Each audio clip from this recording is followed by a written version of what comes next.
हाँ इधर देखो, हम टॉपिक चर्चा कर रहे थे कोऑर्डिनेशन कंपाउंड, ठीक है। और हमने अभी तक लास्ट जो चर्चा की थी वो था IUPAC nomenclature of coordination compounds, ठीक है।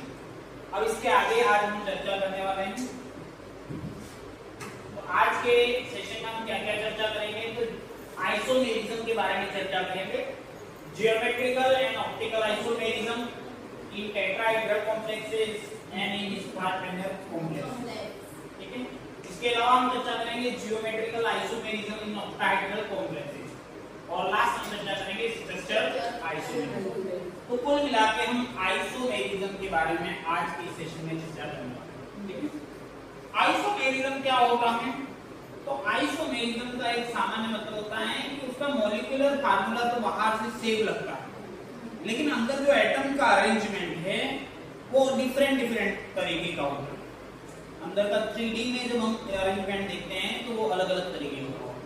बाकी बाहर से तो दिखने पर 3 कार्बन 6 हाइड्रोजन 2 ऑक्सीजन इस टाइप से सेम ही लगता है, दो अलग अलग मॉलिक्यूल्स का, लेकिन 3D में जो अरेंजमेंट है वो अलग अलग टाइप का होता है। 3D अरेंजमेंट हमको ये विजुअलाइज नहीं होता, हम बोर्ड पे जब देखते हैं तो 2D में दिखता है। किसमें दिखता है? 2D में। यहाँ तो लेफ्ट और राइट दो ही ऑप्शन होते हैं, अप एंड डाउन नहीं होता, मतलब आगे पीछे आप नहीं देख सकते, ठीक है। केवल लेफ्ट में जा सकते हो या राइट में जा सकते हो, दो ही डायरेक्शन है आपके पास, 4 डायरेक्शन नहीं। 3D का मतलब है कि आपके पास में ऊपर नीचे दाएं बाएं चारों एंगल आपके सामने दिखाई पड़ेंगे। जैसे ये हमारे पास में है एंगल, तो ये जिसे आप देख रहे हो ये आगे पीछे और ये दाएं बाएं, ठीक है। तो आप जब बोर्ड पे लिखते हो तो आपको दो ही चीजें दिखाई देती हैं, दाएं और बाएं।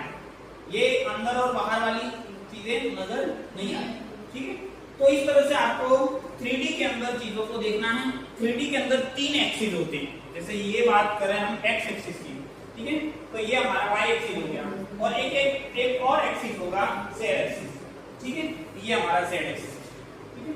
ये ऊपर नीचे, ये अंदर बाहर, ये left right, okay, X Y और जेड एक्सिस। उस एक्स वाई जेड एक्सिस के रेस्पेक्ट में एटम्स का क्या अरेंजमेंट रहता है उसके ऊपर टोटली डिपेंड करता है आपका आइसोमेरिज्म, ठीक है। और कंपाउंड में का नेचर भी बदल जाता है, ठीक है, भले बाहर से नंबर वगैरह सब कुछ सेम है। तो आइसोमेरिज्म इन कोऑर्डिनेशन कंपाउंड्स की बात करें तो मोटे तौर पे आइसोमेरिज्म को 2 पार्ट में डिवाइड किया गया है, स्ट्रक्चरल आइसोमेरिज्म और स्टीरियो आइसोमेरिज्म। स्ट्रक्चरल आइसोमेरिज्म और स्टीरियो आइसोमेरिज्म क्या होता है, एक करके चर्चा करते हैं। सबसे पहले हम चर्चा करने वाले हैं स्टीरियो आइसोमेरिज्म, ठीक है। क्या होता है? Isomerism due to different spatial arrangement of atoms और group about the central metal atom और आयन। जो कॉम्प्लेक्स है उसके अंदर दो चीजें हैं, एक तो सेंट्रल मेटल एटम है और दूसरा क्या है, उससे बाइंड होने वाले लिगेंड। दो ही चीजों से मिलकर बन रहा है कॉम्प्लेक्स, ठीक है, एक तो लिगेंड है और एक मेटल है। अब इन दोनों का आपका स्पेशल अरेंजमेंट होगा 3D में, आइसोमेरिज्म डिफरेंट स्पेशल अरेंजमेंट। उन एटम्स का किस तरह से अरेंजमेंट है, क्या वो सारे नीचे की तरफ हैं, क्या वो सारे ऊपर की तरफ हैं, क्या कुछ नीचे कुछ ऊपर की तरफ है, कुछ लेफ्ट राइट, किस तरह से उसका अरेंजमेंट, ठीक है। उसके आधार पे जो आइसोमेरिज्म होगा 3D में उसका अरेंजमेंट होगा, वही आपका क्या कहलाएगा, स्टीरियो आइसोमेरिज्म, ठीक है। स्टीरियो आइसोमेरिज्म को फर्दर 2 पार्ट में डिवाइड किया हुआ, जिसमें से एक का नाम है जियोमेट्रिकल आइसोमेरिज्म और नेक्स्ट है ऑप्टिकल आइसोमेरिज्म। अब जब कोऑर्डिनेशन कंपाउंड की बात करते हैं तो उसके अंदर एक वर्ड आता है coordination number. Coordination number secondary valency को डिनोट करता है कि उसके अंदर कितनी सेकेंडरी वैलेंसी है या कितने बाइंड होने वाले एटम्स है, ठीक है, या कितने बाउंड होने वाले पार्टिकल है, जिनको हम लिगेंड के नाम से जानते हैं, ठीक है। अगर कोऑर्डिनेशन नंबर 4 होता है तो एक अलग टाइप का कॉम्प्लेक्स बनता है, और 6 होता है तो अलग टाइप का बनता है। कॉमनली 4 और 6 ज्यादातर पाए जाते हैं, ठीक है। 4 ज्यादा पाए जाते हैं, उसका फिर आगे चल करके जो उसका स्ट्रक्चर बनता है वो या तो टेट्राहेड्रल बनता है या स्क्वाड्रेनल बनता है जब 4 कोऑर्डिनेशन नंबर। इसका मतलब क्या है, मेटल के साथ में 4 लिगेंड बाइंड होंगे, कितने, 4, ठीक है। तो वो कोऑर्डिनेशन नंबर जो है वो सेकेंडरी बिलोंग, किसी को भी सही बात है, ये हम पहले पढ़ चुके हैं। और प्राइमरी वैलेंसी क्या होती है, जो काउंटर लाइन से कंप्लीट हो रही है, ठीक है। तो यहाँ पर आपने टेट्राहेड्रल और स्क्वायर में 4 है, उसके 2 वेरिएंट और हो गए, या तो टेट्राहेड्रल हो सकता है या फिर स्क्वायर। और 6 की बात करो तो ऑक्टाहेड्रल बनता है। ऑक्टाहेड्रल में क्या होता है, बीच में एक आपका क्या रहेगा, रेक्टेंगल या स्क्वायर, और उसके ऊपर की तरफ एक पॉइंट रहेगा, नीचे की तरफ, और उनको सबको मिला दो तो आपको डायमंड जैसी एक शेप नजर आती है, जिसको हमने ऑक्टाहेड्रल कहा, ठीक है। जिसके अंदर 8 फेसेस होते हैं, कितने फेस होते हैं, 8, 4 ऊपर फेस होते हैं, 4 नीचे। तो ज्योमेट्रिकल एंड ऑप्टिकल आइसोमेरिज्म के बारे में चर्चा कर रहे हैं। उसमें हम बात कर रहे हैं कि कॉम्प्लेक्स किस टाइप का है, या तो 4 लिगेंड वाला कॉम्प्लेक्स है या 6 लिगेंड वाला। 4 वाला है तो फिर उसको 2 पार्ट में फर्दर डिवाइड कर दिया है, टेट्राहेड्रल और स्क्वायर लेना, और 6 है तो ऑक्टाहेड्रल। सबसे पहले हम 4 की तरफ जाएंगे। 4 में भी किधर जाएंगे, टेट्राहेड्रल, ठीक है। और टेट्राहेड्रल के ऊपर चर्चा करते हैं, टेट्राहेड्रल क्या है, ठीक है। Generally geometrical isomerism is not possible in tetrahedral complex. मतलब स्टीरियो आइसोमेरिज्म में 2 आइसोमेरिज्म, कौन कौन से, स्टीरियो आइसोमेरिज्म में 2 आइसोमेरिज्म, ज्योमेट्रिकल एंड ऑप्टिकल, ठीक है। और आइसोमेरिज्म के 2 पार्ट। आइसोमेरिज्म सबसे फर्दर स्टार्टिंग जब करें तो आइसोमेरिज्म के 2 पार्ट थे, कौन कौन से, स्ट्रक्चरल और स्टीरियो। स्टीरियो के फिर से 2 पार्ट थे, ज्योमेट्रिकल और ऑप्टिकल, ठीक है। तो हम स्टीरियो के अंदर ही जा रहे हैं। स्टीरियो में हमने 2 टाइप के लिगेंडों की व्यवस्था देखी, एक 4 की और एक 6 की। 4 के अंदर हम जा रहे हैं टेट्राहेड्रल। टेट्राहेड्रल में पहला स्टीरियो आइसोमेरिज्म बात करें, ज्योमेट्रिकल तो एक्सटेंड होता है, ऐसा बता रहा है कि ज्योमेट्रिकल एक्सटेंड है। Geometrical isomerism not possible in tetrahedral. अब कौन सी बात रहेगी, ऑप्टिकल। Ma4, Ma2b2 और Ma3abcd इस तरह की व्यवस्था बनती है टेट्राहेड्रल में। और ये सब क्या है आपके, कोई भी ज्योमेट्रिकल आइसोमेरिज्म। अब ये क्या चीज है, तो ये कॉम्प्लेक्स को डिनोट कर रहा है, एक यूनिवर्सल कॉम्प्लेक्स को, जिसे हम बोलते हैं ना MLH6। पहले मैंने लिगेंड के अरेंजमेंट के लिए बताया था, क्या एक बीच में हमने M ले लिया, मतलब वो कॉमन कोई सा भी मेटल हो सकता है, L मतलब कोई सा भी लिगेंड हो सकता है। वैसे Ma4, Ma2b2, MABCD, मतलब ये क्या आपको जानकारी दे रहे हैं, क्या इन्फॉर्मेशन दे रहे हैं। तो आपको इसमें ये बताया जा रहा है A4 मतलब चारों 4 लिगेंड सेम टाइप के हैं, सेम टाइप के 4 लिगेंड हैं। सेकंड में क्या बता रहा है, 2 एक टाइप के और 2 एक टाइप के। फोर्थ में क्या बता रहा है, चारों लिगेंडों का नेचर अलग है, ठीक है। इस तरह से इसको समझना। रीजन टेट्राहेड्रल के अंदर ज्योमेट्रिकल आइसोमेरिज्म नहीं होता है, क्यों? As the arrangement of every ligand around the central matter and atom or ion in space equivalent in every aspect। ये मैं कहना चाहता हूं, जब टेट्राहेड्रल में रहते हैं तो सब इक्वल लेंथ पे डिस्ट्रीब्यूट रहते हैं, इसके बीच में आप डिफरेंस नहीं कर सकते। जब डिफरेंस नहीं कर सकते तो आप ज्योमेट्रिकल आइसोमेरिज्म अप्लाई नहीं होगा। अगर उसमें कुछ ही प्रकार का डिफरेंस नजर आएगा तो ही वो ज्योमेट्रिकल आइसोमेरिज्म एप्लीकेबल होता है। ये रीजन बताया कि इस टाइप की व्यवस्था होती है टेट्राहेड्रल। टेट्राहेड्रल sp3 हाइब्रिडाइजेशन से बनता है। sp3 हाइब्रिडाइजेशन पढ़ा था हमने, sp3 हाइब्रिडाइजेशन होगा, उसका जो स्ट्रक्चर बनेगा वो टेट्राहेड्रल। टेट्राहेड्रल में हर एंगल 107.28 डिग्री बनता है, 109 डिग्री 28 मिनट ऐसा होता है। 109 का एंगल हर एक के बीच में बनेगा, इन दोनों के बीच में 109, इसके बीच में 109, इसके बीच में चारों एंगल 109 के बनेंगे 28 मिनट। अब हम बात करें ज्योमेट्रिकल की बात होगी, कुछ था ही नहीं ज्योमेट्रिकल में, देखो कुछ था नहीं, एक ही बात बोलते थे, नहीं बोलता है, ठीक है। तो हमको भी नहीं पढ़ना, काम बड़ा आसान है, ठीक है। अब बात कर लेते हैं optical. All complex can show optical isomerism only when the attached 4 ligands are different, but POS and COS must be absent।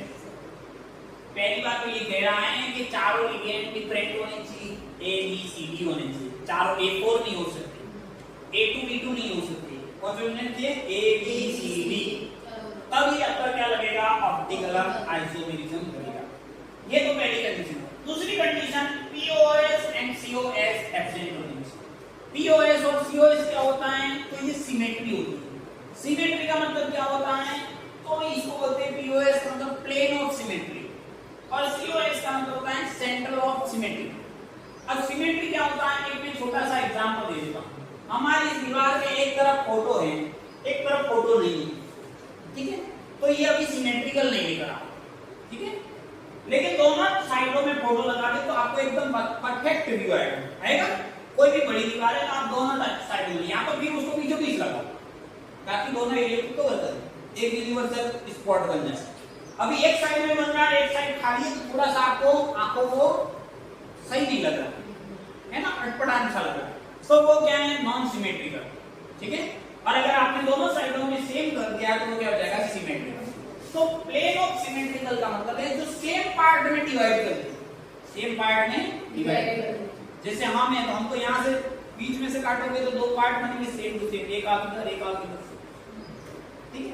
तो सेम टू सेम इस बॉर्ड को भी जैसे काटो यहाँ से बीचों बीच में तो दोनों पार्ट सेम टू सेम नजर आएंगे। तो सेम टू सेम नजर आते हैं तो वो कहलाती है प्लेन ऑफ सिमेट्री कहलाती है। क्या कहलाती है? तो उसके अंदर ऐसी कोई व्यवस्था नहीं होनी चाहिए कि प्लेन ऑफ सिमेट्री का।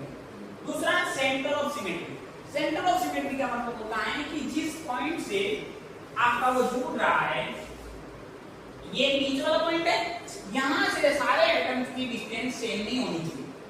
अगर सबकी डिस्टेंस सेम है तो वो सेंटर ऑफ सिमेट्री हो जाता है। क्या हो जाता है? मतलब एक ऐसा पॉइंट है जहां से सबकी डिस्टेंस सेम मिल रही है, समझ रहे हो? तो हो गया प्लेन ऑफ सिमेट्री और सेकंड हो गया आपका सेंटर ऑफ सिमेट्री। ये दोनों चीजें क्या होनी चाहिए? एब्सेंट होनी चाहिए। मतलब वो जो मॉलिक्यूल है वो आपको पटांग सा नजर आना चाहिए, पटांग सा नजर आना चाहिए, कुछ भी आपको एकदम परफेक्ट व्यू नहीं आना चाहिए। तभी उसके अंदर क्या होगा? Optical isomerism. अब ऑप्टिकल आइसोमेरिज्म क्या होता है? ऑप्टिकल आइसोमेरिज्म क्या होता है वो भी मैं बता दूं। मेरे पास में ये दो हाथ, आपको दोनों सेम सेम नजर आ रहा है, सेम सेम नजर आ रहा है, दोनों में 5 उंगलियां, दोनों का शेप एक जैसा, ठीक है? तो ऐसे कैसे दो मॉलिक्यूल ऐसे होते हैं जो सेम टू सेम 3D में नजर आते हैं। 3D अरेंजमेंट भी उनका ऐसा कैसा है, उसके अंदर एटम भी एक जैसे अरेंजमेंट, लेकिन जब इसको एक दूसरे के पास लाते हैं या एक दूसरे के ऊपर लाते हैं तो एक दूसरे को सुपर इंपोज नहीं करते। क्या नहीं करते? सुपर इंपोज नहीं करते, मतलब पूरी तरह से इसको कवर नहीं कर रहा। देखो यहाँ पे अंगूठा इधर जा रहा, अंगूठा इधर जा रहा, देख रहे हो? सुपर इंपोज कब होते हैं? जब इसको ला करके ऐसे रख, तो ये क्या पूरी तरह से परफेक्ट इसको सुपर इंपोज कर दिया, ठीक है? लेकिन हमको लाना कैसे है? एकदम ऐसे। यही हमारे पास कंडीशन है कि इसको सेम टू सेम उठा के लाओ इस तरफ तो आपको ये सुपर इंपोज नहीं करेगा। लेकिन आप देखोगे कि एक दूसरे के मिरर इमेज दिख रहे हैं, दिख रहे हैं मिरर इमेज, जैसे अंगूठा इधर है, मिरर में भी इसी तरह से, तो ये एक दूसरे के मिरर इमेज होते हैं, लेकिन एक दूसरे पे सुपर इंपोज नहीं होते। तो इनको आपस में बोलते हैं इनेंशियोमर। क्या बोलते हैं? इनेंशियोमर। और ये दोनों ऑप्टिकल आइसोमेरिज्म कहलाते हैं। क्या कहलाते हैं? Optical isomerism. मतलब ये दो कंपाउंड हो गए, ये दो कंपाउंड हो गए, देखते जैसे हैं, फार्मूला एक जैसा, फिर भी इन दोनों का नेचर अलग है। ये केमिकल प्रॉपर्टी अलग देगा, ये केमिकल प्रॉपर्टी अलग है। ये हो सकता है पानी में घुल जाए, ये पानी में नहीं घुलेगी, सब कुछ सेम दिखने के बाद भी अलग नेचर है, समझ रहे हो?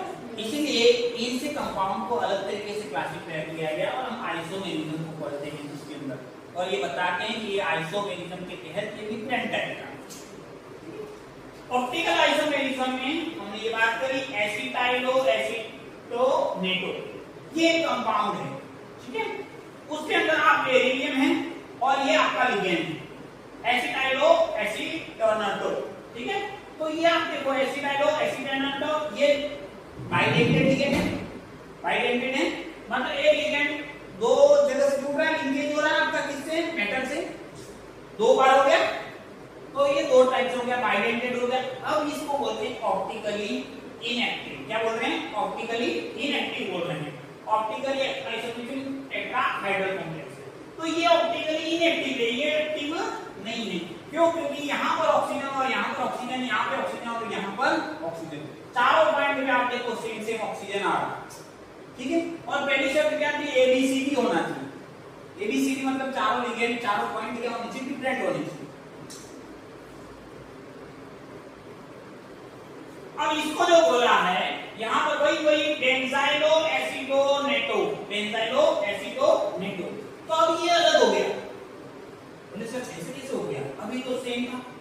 अब देखो यहाँ पर देखो CH3 CH3 CH3 CH चारों पॉइंट पे CH3 है, O O O O सही में। लेकिन यहाँ पे आपको नजर आ रहा है चलो यहाँ पे PH CH3 मतलब चारों जगह पे आपके CH3 नहीं है, ठीक है। इसीलिए इसको क्या बोला जा रहा है, ऑप्टिकली एक्टिव बोला जा रहा है, ठीक है।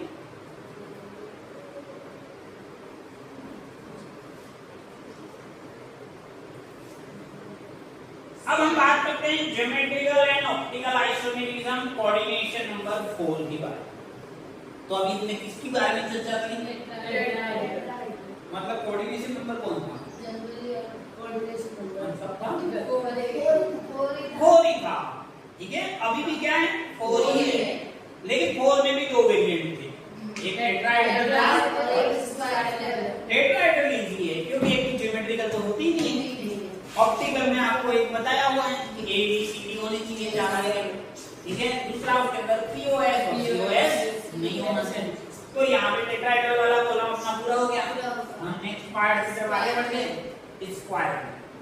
अब ये चार जो होता है वो sp3 होता है, और sp3 के साथ में चार एक हाइब्रिडाइजेशन और देता है dsp2 चार जिसका नंबर आता है हाइब्रिडाइजेशन नंबर, वो चार दो टाइप की आपके स्ट्रक्चर बना सकता है, ज्योमेट्री बना सकता है। एक ज्योमेट्री कौन सी बना सकता है, टेट्राहेड्रल, और दूसरी ज्योमेट्री क्या बना सकता है, dsp। देखो sp3 के अंदर भी चार ऑर्बिटल, एक s है और तीन क्या है, p, चार हो गए। dsp2 के अंदर भी चार हो गए, एक d है, एक s है और दो p, चार हो गए। तो dsp2 और sp3। अगर तुमको हाइब्रिडाइजेशन नहीं आता तो पहले मैंने तुमको सिखाया है, और इसके बहुत सारे एग्जांपल आपको प्रैक्टिस के तौर पे करने थे, ठीक है। नहीं किए तो खाली समय में किया। आगे चले हम चर्चा करते हैं कि दोनों के अंदर स्टीरियो आइसोमेरिज्म किस तरीके का। स्टीरियो आइसोमेरिज्म की बात करते हैं तो दो आते हैं, ज्योमेट्रिकल और optical. Stereo geometrical and optical isomerism, stereo isomerism in square planar complex 4 coordinate number, उसमें दो आ गए, ज्योमेट्रिकल और ऑप्टिकल। अब ज्योमेट्रिकल की बात करें बिल्कुल प्रेजेंट है और आपको बढ़िया तरीके से इसको पढ़ना जरूरी है, ठीक है। इसमें बहुत सारे क्वेश्चन बनते हैं, बहुत ही हाईलाइटेड पॉइंट है या वेरी इंपॉर्टेंट आपका पॉइंट है, आपके सिलेबस का भी हिस्सा, ठीक है। अब ये जो आपको दिखाई दे रहा है पूरा घड़ी, ये क्या है वो समझिए, ठीक है। तो ये आपका एक यूनिवर्सल फॉर्मूला जो सभी प्रकार के मेटल्स और लिगेंड के ऊपर एप्लीकेबल है। यहाँ पे एन का मतलब आप कोई सा भी मेटल लगा हुआ है वैसे, कोई सा भी 3D या 4D या 5D सीरीज का कोई सा भी मेटल हो यहाँ पे लगा हुआ हो सकता है।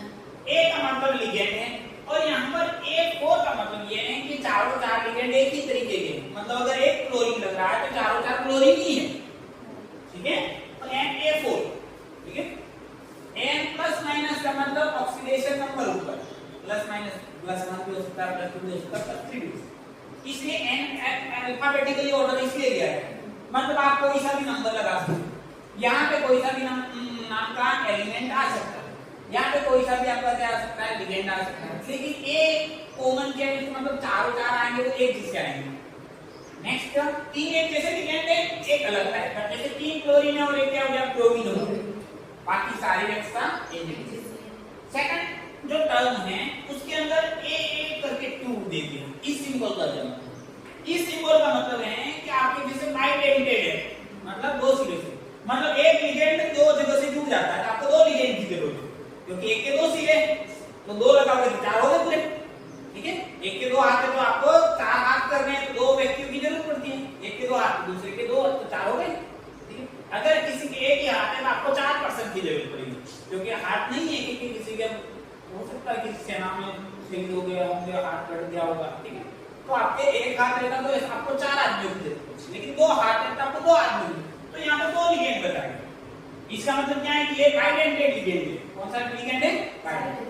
दूसरी इंफॉर्मेशन क्या है कि कैपिटल ए कैपिटल ये सिंबल दे रहा है कि जो जुड़ने वाला एटम है वो भी सेम है दोनों, मतलब एक में एक O जुड़ रहा है तो दूसरे वाले लिगेंड में भी O ही जुड़ रहा है, तो ये बता रहा है कि जो पॉइंट जहां से जुड़ रहे हैं वो पॉइंट भी दोनों में सिमिलर है, मतलब हम ये कहते हैं सिमेट्रिकल बाइडेंटेड लिगेंड है, सिमेट्रिकल बाइडेंटेड लिगेंड, बाकी व्यवस्था सेम है, यहाँ पे लिगेंड 4 थे, यहाँ पे 2 क्यों हो गए बताओ? एक लिगेंड 2 सिरों से जुड़ता है, इसलिए यहाँ पे टोटल 4 सिरे हो गए, 2 लिगेंड ही उसमें। यहाँ पे 4 क्यों? क्योंकि मोनोडेंटेड है, इनके पास एक ही हाथ है, तो इनको टोटल चाहिए 4, तो 4 लिगेंड को लेना पड़ेगा। तो यहाँ पे 3 क्यों नहीं? हाँ 3 ये रहा और एक ये रहा, 4 है टोटल। 3 तो सेम है और एक ये 4 हो गए, और ये क्या है? मोनोडेंटेड। ये क्या है? बाइडेंटेड। अब यहाँ पे बात, यहाँ पे एक बाइडेंटेड है और 2 क्या है? मोनोडेंटेड। समझ गए बात? तो आपका इसके अंदर 2 सिरे रहेंगे, मोनोडेंटेड के 2 सिरे हो गए, टोटल 4 सिरे हो गए कुल मिला के। मोनोडेंटेड 2 जो है वो सेम प्रकार के, मतलब सीएल का, और ये सिमेट्रिकल टाइप का बाइडेंटेड है। ठीक है, नेक्स्ट एबी का मतलब ये है कि अब बाइडेंटेड तो है, लेकिन उसके दोनों सिरों पे अलग अलग है, एक जगह पे कार्बन है, एक जगह पे नाइट्रोजन है, एक जगह कार्बन से जुड़ रहा है, एक जगह नाइट्रोजन, मतलब ये अनसिमेट्रिकल बाइडेंटेड है। पहले वाला सिमेट्रिकल बाइडेंटेड, A2 मतलब दोनों सेम टाइप के मोनोडेंटेड है, क्लोरीन क्लोरीन। नेक्स्ट A2B2 मतलब ये दोनों मोनोडेंटेड है, दोनों 2 Cl है और 2 क्या है? ब्रोमीन हो सकते हैं, 2 क्लोरीन हो सकते हैं, 2 आयोडीन हो सकते हैं, 2 आयोडीन हो सकते हैं, 2 ब्रोमीन हो सकते हैं, मोनोडेंटेड। नेक्स्ट A2BC, इसका मतलब क्या है? 2 तो सेम है, बाकी 2 क्या है? अलग अलग है, एक 2 तो क्लोरीन हो गए, एक ब्रोमीन हो गया, एक आयोडीन हो गया। नेक्स्ट व्यवस्था उसके चारों अलग हो, ब्रोमीन, क्लोरीन, आयोडीन और फ्लोरीन, चारों फ्लोरीन, क्लोरीन, ब्रोमीन, आयोडीन। कोई से भी हो सकता है, मैं एक एग्जांपल दे रहा हूं जेन्युइन। ठीक है, तो इस तरीके के हमारे पास में 8 टाइप के अरेंजमेंट पॉसिबल है स्क्वायर प्लेनर के। तो ये हमारा जो कंटेंट है वो थोड़ा सा एक्सपेंड हो गया, और हम क्या कर रहे हैं, थोड़ी सी पढ़ाई कर रहे हैं तो डीपली कर रहे हैं, मैं पहले से बहुत व्यवस्थित तरीके से पढ़ा। ठीक है, अदरवाइज हमारे सिलेबस में देता 1 या 2, ठीक है, इतना डिटेल में नहीं है, लेकिन तुमको पूरी तरह से बताया है। ठीक है, ताकि किसी भी प्रकार का क्वेश्चन आए आपके अप्रोच रीच से बाहर न होना। ठीक है, किसी भी प्रकार का क्वेश्चन हो आपकी रीच से बाहर। अब ये ABCD simple monodentate ligand, clear बात। A symmetrical bidentate ligand, AB unsymmetrical bidentate ligand. इसके एग्जांपल होते हैं इथाइलिन, डाइमीन, ऑक्सीडेटो एक्सेट्रा। यहाँ पे ग्लाइसिनेटो, ठीक है, यहाँ पे मोनोडेंटेड में ब्रोमीन ले लो, साइनाइड ले लो, एमीन ले लो। Geometrical isomerism in square planar complexes, ये वही वापस आ गया। Geometrical isomerism in square planar complexes, यहाँ पे थोड़ा सा अंतर है। क्या बता रहा है? Do not show geometrical isomerism. 8 में से 5 कट गए, 8 में से 5 कट गए, मतलब टोटल 8 अरेंजमेंट पॉसिबल है स्क्वायर प्लेनर की। उसमें से 5 ने सरेंडर कर दिया है कि हम नहीं देंगे आपको, डिस्टेबल नहीं करेंगे, हम आपको परेशान नहीं करते, आपके दिमाग को परेशान नहीं, बस ये 3 हमारे बच गए, इनको संभाल लेना, इनकी देखरेख कर दो।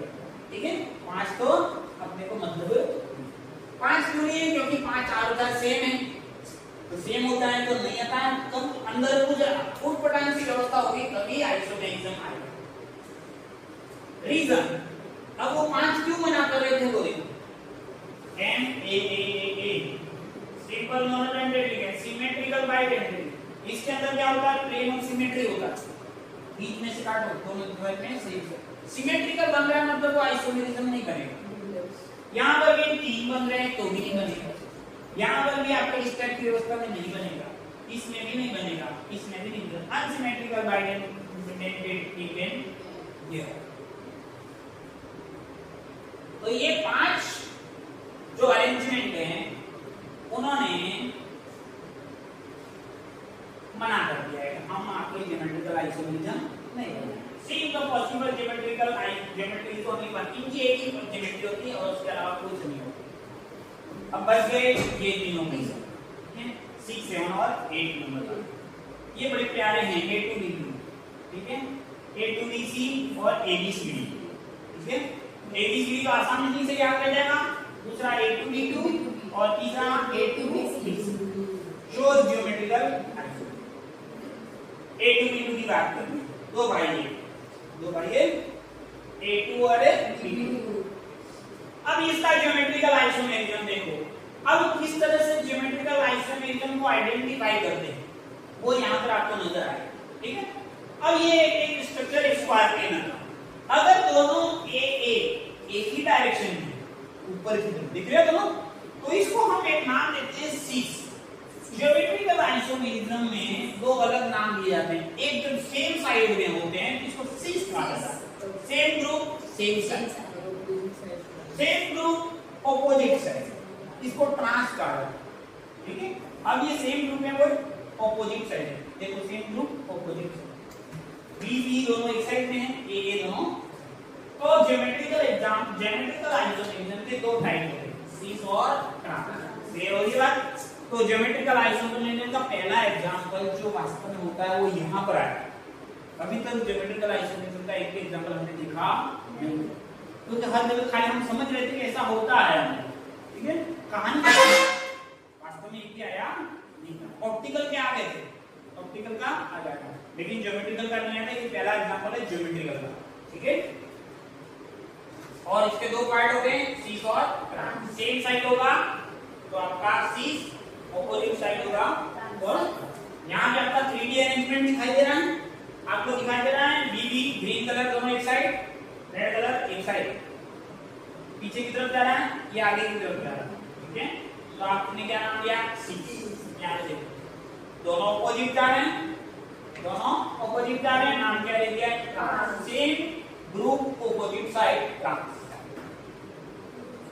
अब हमने नया मॉलिक्यूलर फार्मूला लिया है A2BC, मतलब दो लिगेंड तो सेम है, दो डिफरेंट लिगेंड। तो जब सेम साइड, आपको सिर्फ किस पे फोकस करना है, सेम ग्रुप पे फोकस करना है। सेम ग्रुप कौन सा है, A2 अगर ऑपोजिट है तो आपका ट्रांस हो गया, सेम ग्रुप ऑपोजिट साइड, और सेम ग्रुप सेम साइड होगा तो सीस होगा। इजी है, बड़ा इजी है ना। ये 3D अरेंजमेंट। अब आप बोलोगे सर यहाँ पे ऑपोजिट का दिखा, दूसरे ने बीच में गड़बड़ करा, तो आपको केवल वो जो सेम है उन्हीं पे फोकस करना है। सेम कौन है, ये लाल लाल वाले जो है वो सेम है।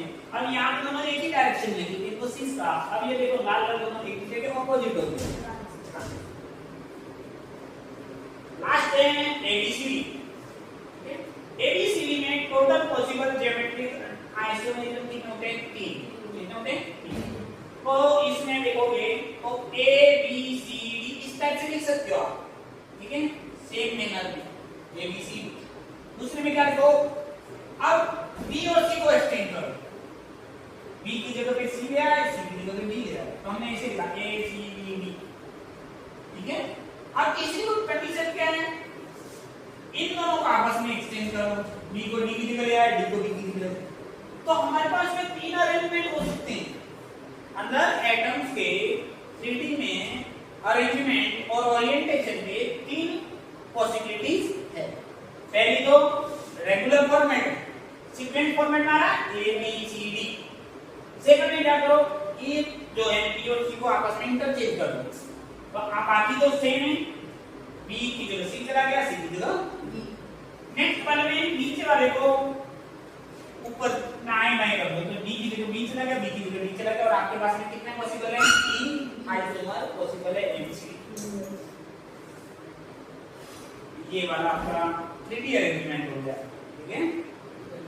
दिखाई दे रहा है, पहले तो आपका ABC, ठीक है।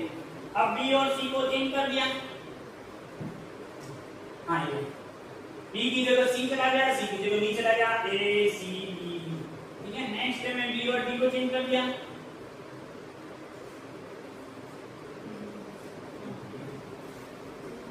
हाँ बराबर, ये B यहाँ पे था, D यहाँ पे था, तो ये B इधर आ गया और D आ गया, दोनों ग्रीन को, इसलिए मैं थोड़ा सा कंफ्यूज हो गया, ठीक है। लेकिन यहाँ पे D दिख रहा है, यहाँ पे B दिख रहा है, B और D भी दिखने में सेम दिखते हैं, ठीक है। तो सावधानी है कि दुर्घटना घटी, ठीक है, सेम सेम दिखाई देते हैं। Are there any possibilities for geometrical isomerism in square planar complexes? अब और भी कोई संभावना है ज्योमेट्रिकल आइसोमेरिज्म आइसोमेरिज्म की स्क्वायर पैटर्न के अंदर, तो yes geometrical isomerism in square planar complexes bidentate reason. Bidentate के अंदर भी कौन सा अनसिमेट्रिकल बाइडेंटेड रीजन, वो मल्टीपल टाइप, उसके अंदर आपके क्या हो सकता है ज्योमेट्रिकल आइसोमेरिज्म हो सकता है। एबी तो ये एबी ने क्या कर दिया, इंटरचेंज हो गया, बी ए ऊपर चला गया, इस टाइप से डिस्प्ले होता एबी एबी था, तो यहाँ पर जो येलो वाला था वो आगे पीछे हो। तो ये तो हम जनरल फार्मूले की बात करें। अब हम ना ओरिजिनल लाए, ओरिजिनल सेम मिलता जुलता। अब देखो ये आपको किसका A2B2 टाइप का है, A2B2 टाइप का मतलब दो सेम लिगेंड, दो सेम लिगेंड, तो NH3 NH3 हो गया, इधर CH3 का, तो NH3 NH3 सेम साइड में 6, NH3 NH3 डिफरेंट साइड में ट्रांस। ये A2BC टाइप का, तो आपको किस पे फोकस करना है, सेम वाले को, सेम वाले किस लोकेशन पे एग्जिस्ट करते हैं, तो सेम वाले कौन है NH3 NH3 तो एक बार ही है ना, और ज्यादा लगे ABC तो ABC के टाइप में क्या है, पहले तो सेम पैटर्न में चलेंगे NH3 BR CL क्या सेम सीक्वेंस में चल गए, फिर क्या करते हैं इन दोनों को रोटेट कराते हैं, ये वाले R1 को, तो BR नीचे चला जाएगा, CL ऊपर चलेगा, ये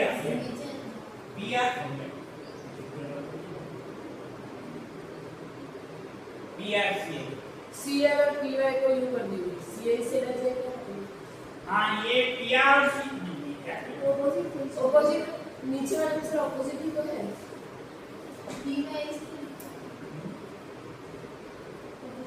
हाँ ये तो बराबर है PY और BR, तो ये BR ऊपर चला गया, PY नीचे आ गया, ठीक है ये तो बराबर है। हाँ ये बदला है इसमें, तो यहाँ पर बदला है ये दो रखकर उसमें PY से चलते हैं, CA से चलते, फर्स्ट वाला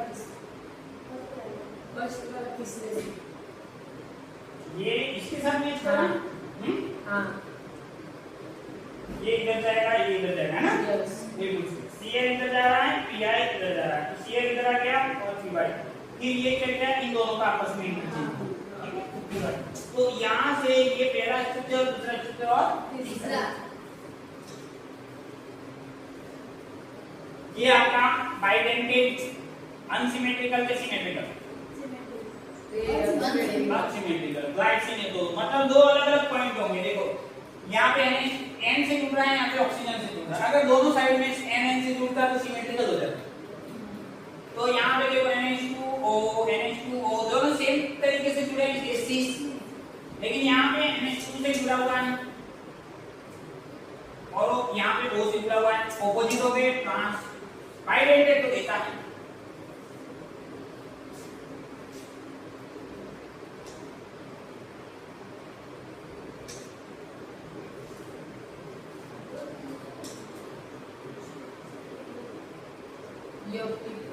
ऑप्टिकल आइसोमेरिज्म, ठीक है।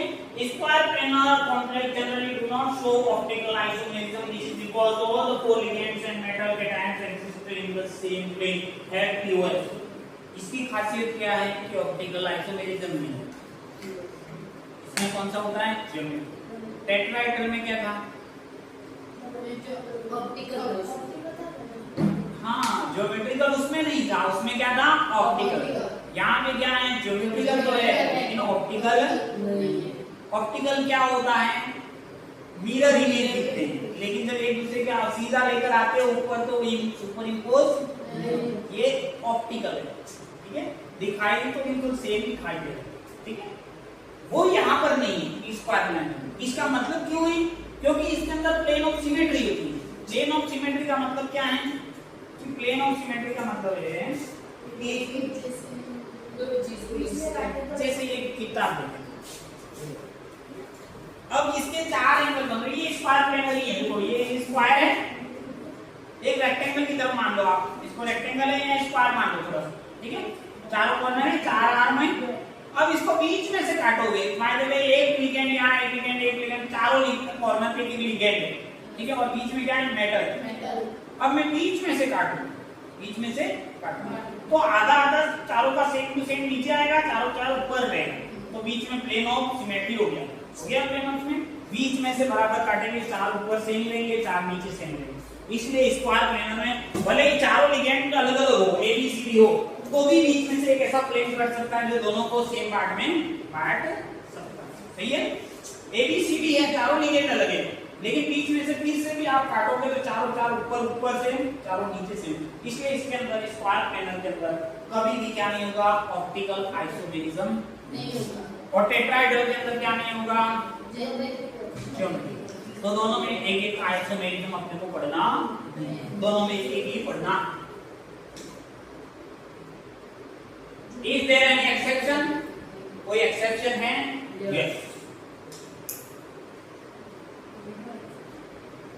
Optical isomerism in square planar complex, यहां पर आपको एक एक्सेप्शन देखने को मिला है, मीसोडाइफिनाइल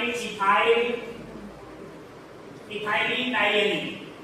ये मीसो टाइप का कंपाउंड है, डाइफिनाइल मतलब दो फेनिल ग्रुप है, मतलब दो बेंजीन है, ठीक है, डाइफिनाइल। इथाइलिन का मतलब दो कार्बन वाला, एथीन होता है ना, दो कार्बन। डाइएनिन का मतलब दो कार्बन है, डाइफिनाइल इथाइलिन डाइएनिन, ठीक है। इसका दूसरा नाम है आइसोब्यूटाइलिन डाइएनिन भी कहते हैं। पैलेडियम सेकंड और प्लेटिनम सेकंड कॉम्प्लेक्स, ठीक है। इस टाइप का जो कॉम्प्लेक्स है जिसके अंदर पैलेडियम हो सकता है, यहाँ पे मेटल की जगह प्लेटिनम हो सकता है, ये आपके क्या देते हैं, मिरर इमेज बनते हैं। मिरर इमेज बनने के बाद इन दोनों को आपस में सुपर इंपोज करोगे तो नहीं होंगे, तो ये एक्सेप्शन आपको ध्यान रखना है। इसको इसके ऊपर लेकर जाओगे तो ये नहीं होंगे सुपर इंपोज, क्यों नहीं होंगे,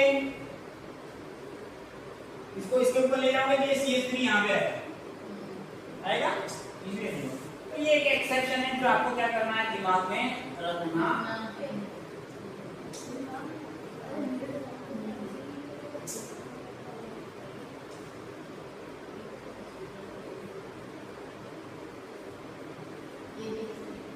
ऑप्टिकली एक्टिव कंपाउंड, ये भी स्क्वायर है। PDTA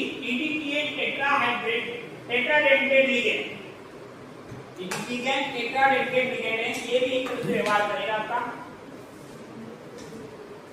ऑप्टिकल है। तो यहाँ पे आपका कोऑर्डिनेशन नंबर 4 कंप्लीट हो गया, समझ में आया? ज्योमेट्रिकल के अंदर दो टाइप होते हैं, सिस और ट्रांस, ठीक है। ऑप्टिकल के अंदर मिरर इमेज होते हैं, दोनों सुपर इंपोज नहीं होते, तो दोनों को सेपरेट कंपाउंड मान लिया जाता है, ठीक है।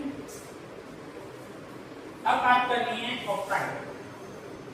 टाइम क्या हो रहा है देखिए एक बार, कंटिन्यू करें, इसको फिनिश करते हैं ऑक्टाहेड्रल को। हम चल रहे हैं 40 पे और हमारे पास स्लाइडें हैं कंप्लीट।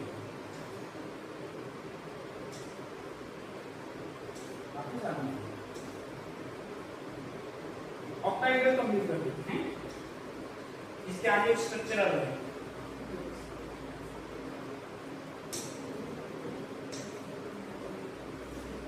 भाई दो ज्योमेट्रिकल ऑप्टिकल, थोड़ा सा आगे देखिए, थोड़ा तेज देखिए, ठीक है।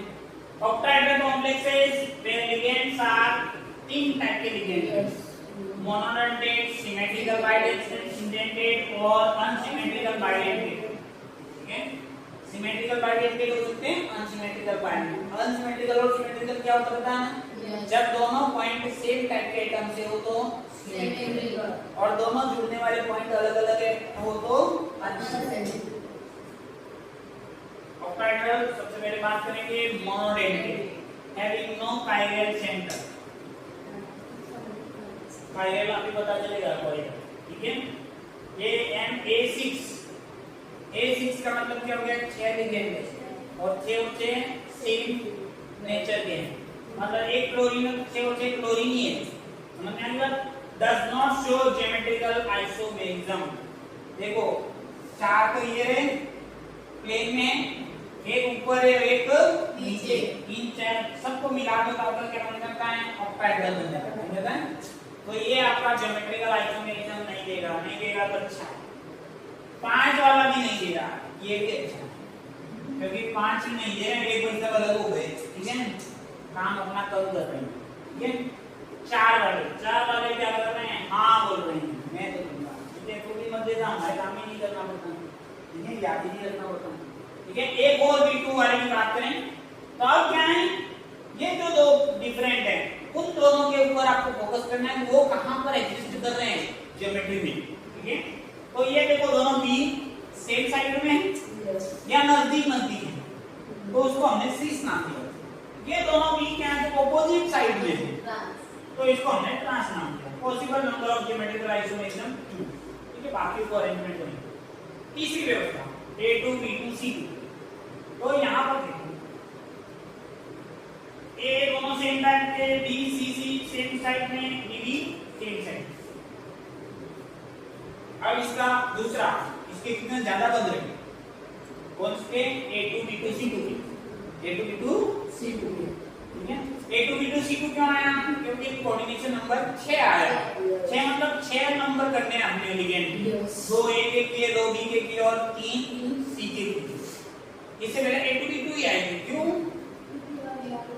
4 कोऑर्डिनेशन होता, अट्टू और बिट्टू, अट्टू और बिट्टू ऐसे पार्टी में रहने, बट्टू और टू, जट्टू बट्टू का कोई कार्टून आता है ना।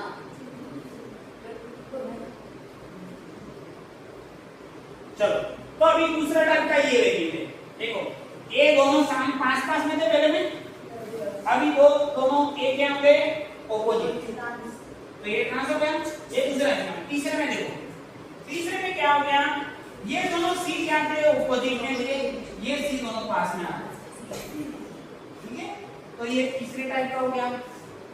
अब चौथे में देखना, चौथे में देख रहे हैं हम, चौथे में क्या हो गया, इसमें B भी पास थे, इसमें C B भी पास थे, इसमें C इधर थे, A इधर थे।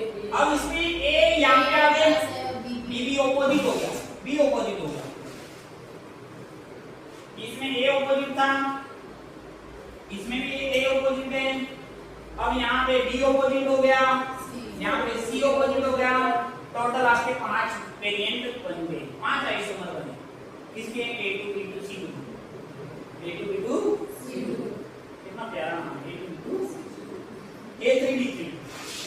अब नेक्स्ट कौन है, A3 B3, 3 सेम, ठीक है, इसके केवल 2 ही बन रहे हैं, A3 B3 के 2 ही बन रहे हैं, क्योंकि नाम में ही 2 है, A3 और तीनों की A पास है, देखो, तो इसको क्या कहा,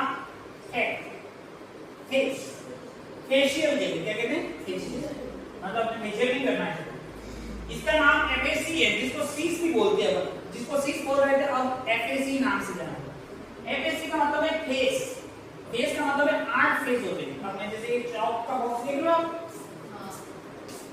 ये चौक के बॉक्स के अंदर कितने फेस हैं आपके, 6, 1 2 3 4 5 होता है 6। उसी प्रकार से ऑक्टाहेड्रल में 8 फेस होते हैं, 4 ऊपर 4 नीचे, तो इनका एक फेस सेम है, ये एक फेस सेम है, इसलिए इसको FAC नाम दिया, फेस। और इसमें क्या है, एक भी फेस आपका सेम नजर नहीं आएगा, एक भी फेस आपका सेम नजर नहीं आएगा। देखो ये A B हो गया, B A हो गया, B B यहाँ पे A हो गया, कोई भी फेस सेम नहीं है, तो इसको क्या कहा, मर, इसको क्या बोला, मर। इसका नाम था FAC और इसका नाम क्या है, मर। मेरी डायमोमा, और ये फेशियल, ये क्या है आपका लैटिन टाइप के नाम है, यूरोपियन कॉन्टिनेंटल में बनाए गए हैं, ठीक है, वहां के लोग ज्यादा रिसर्च करते हैं, तो वहां अपने वाली नाम ही रखते हैं। Have 3 identical ligands in a plane bisecting the molecule. Have 3 identical ligands in a plane bisecting the molecule.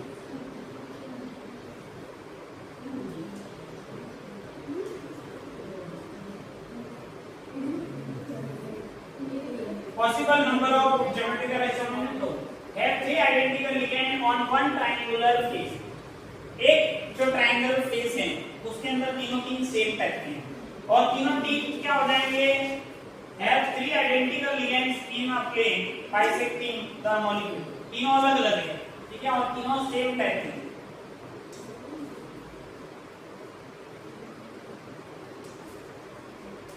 ये देखो ये फेस दिख रहा है, बी बी बी ट्रायंगल, ये फेस हो गया और ये क्या हो गया, मर्ज, क्योंकि इसके अंदर नहीं होगा, ठीक है। तीनों एक फेस पे नहीं आएंगे, तीनों एक फेस पे आएंगे तो उसको फेस कहेंगे, यहाँ पे आपने सामान्य भाषा में सीस केस है, ठीक है। लेकिन आपको इस ऑक्टाहेड्रल के अंदर फेस वर्ड ही आएगा, ये भी ध्यान रखना, अगर अंदर फेस लिखा हुआ आप इसको सीस समझ सकते हो अपने लिए, ठीक है। लेकिन बोर्ड एग्जाम में उसके अंदर एफएसी वर्ड लिखा हुआ है, तब समझ जाना फेस का मतलब सीसी है।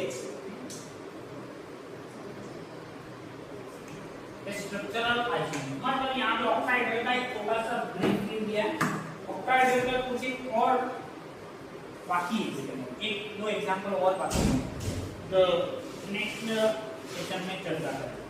अब हम स्टीरियो आइसोमेरिज्म का एक बड़ा पार्ट कंप्लीट कर चुके हैं। स्टीरियो आइसोमेरिज्म में coordination number 4, coordination number 6, coordination 4 के अंदर टेट्राहेड्रल के स्क्वायर, ज्योमेट्रिकल आइसोमेरिज्म नहीं होता टेट्राहेड्रल में, ऑप्टिकल होता है। स्क्वायर प्लेनर के अंदर ज्योमेट्रिकल होता है, ऑप्टिकल नहीं होता।